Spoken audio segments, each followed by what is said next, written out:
നമസ്കാരം, ഞാൻ സൂര്യകൃഷ്ണമൂർത്തി. ഈയിടെ നടന്നു വരുന്ന ഒരു പ്രവണതയെക്കുറിച്ചാണ് ഞാൻ സംസാരിക്കുന്നത്.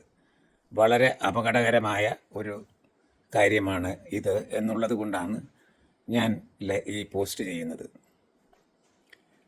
ഈയിടെ ഒരു വീട്ടിൽ പോയപ്പോൾ അവിടുത്തെ ഗൃഹനാഥയുമുണ്ട്, രണ്ടുപേരുമുണ്ട്.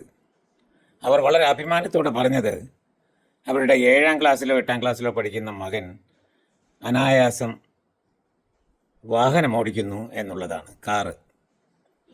എന്നിട്ട് എന്നെ ഒന്ന് ഇമ്പ്രസ് ചെയ്യണം എന്നുള്ളത് കൊണ്ട് ഈ മകനെ കുറേ ദൂരം കാർ ഓടിച്ച് തിരികെ വീട്ടിലേക്ക് വന്നു. വളരെ അഭിമാനത്തോടു കൂടിയാണ് അവർ അതൊക്കെ പറയുന്നത് എൻ്റെ അടുത്ത്. പക്ഷെ എന്നിൽ നിന്ന് തിരിച്ച് അവർ ഉദ്ദേശിച്ച രീതിയിലുള്ള പ്രതികരണം കിട്ടാതായപ്പോൾ അവർ ചോദിച്ചു, എന്താ എൻ്റെ മോൻ്റെ ഇങ്ങനെ ചെറിയ വയസ്സിൽ തന്നെ കാർ ഓടിക്കുന്നത് കണ്ടിട്ട് സന്തോഷമല്ലേ എന്ന് ചോദിച്ചു.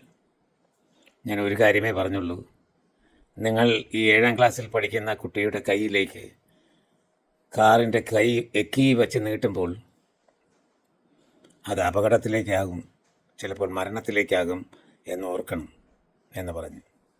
അവർക്ക് രണ്ടുപേർക്കും അതിഷ്ടമായില്ല എന്നെനിക്കറിയാം. പക്ഷേ ഞാനൊരു കലാകാരനാണ്. പ്രതികരിക്കേണ്ടിടത്ത് പ്രതികരിച്ചില്ലെങ്കിൽ ഞാൻ ചിലപ്പോൾ ഞാനല്ലാതായി മാറും. അത് അവരെ വേദനിപ്പിച്ച് കാണും. പക്ഷേ ഞാൻ പറഞ്ഞപ്പോൾ എനിക്ക് മനസ്സിന് സമാധാനമായിരുന്നു. ഇതിനെ ഉണ്ടാകാതിരിക്കട്ടെ ഇത്തരം സംഭവങ്ങൾ. നന്ദി, നമസ്കാരം.